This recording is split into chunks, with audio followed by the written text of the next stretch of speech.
किसान की घड़ी, प्रेरणादायक कहानी, inspirational story about power of silence इन हिंदी। एक दिन की बात है। एक किसान अपने खेत के पास स्थित अनाज की कोठी में काम कर रहा था। काम के दौरान उसकी घड़ी कहीं खो गई।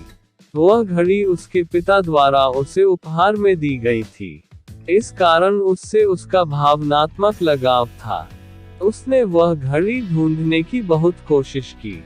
कोठी का हर कोना छान मारा, लेकिन घड़ी नहीं मिली। हताश होकर वह कोठी से बाहर आ गया। वहां उसने देखा कि कुछ बच्चे खेल रहे हैं। उसने बच्चों को पास बुलाकर उन्हें अपने पिता की घड़ी खोजने का काम सौंपा।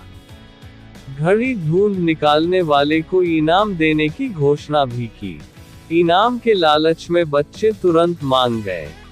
कोठी के अंदर जाकर बच्चे घड़ी की खोज में लग गए। इधर उधर, यहाँ वहाँ, हर जगह खोजने पर भी घड़ी नहीं मिल पाई। बच्चे थक गए और उन्होंने हार मान ली।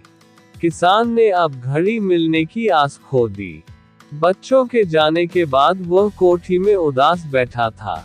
तभी एक बच्चा वापस आया और किसान से बोला कि वह एक बार फिर से घड़ी ढूंढने की कोशिश करना चाहता था। किसान ने हामी भर दी। बच्चा कोठी के भीतर गया और कुछ ही देर में बाहर आ गया। उसके हाथ में किसान की घड़ी थी। जब किसान ने वह घड़ी देखी तो बहुत खुश हुआ। उसे आश्चर्य हुआ कि जिस घड़ी को ढूंढने में सब नाकामयाब रहे, उसे उस बच्चे ने कैसे ढूंढ निकाला।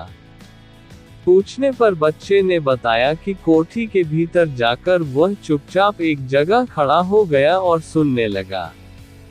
शांति में उसे घड़ी की टिक टिक की आवाज सुनाई पड़ी और उस आवाज की दिशा में खोजने पर उसे वह घड़ी मिल गई।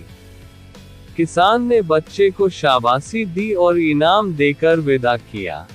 सीख: शांति हमारे मन और मस्तिष्क को एकाग्र करती है और यह एकाग्र मन स्थिति जीवन की दिशा निर्धारित करने में सहायक है।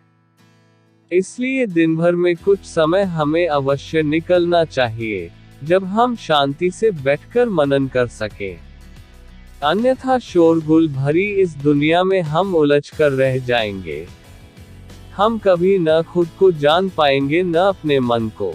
बस दुनिया की भीड़ चाल में चलते चले जाएंगे। जब आंख खुलगी तो बस पछतावा होगा कि जीवन की ये दिशा हमने कैसे निर्धारित कर ली।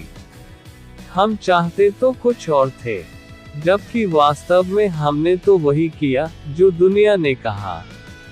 अपने मन की बात सुनने का तो हमने समय ही नहीं निकाला।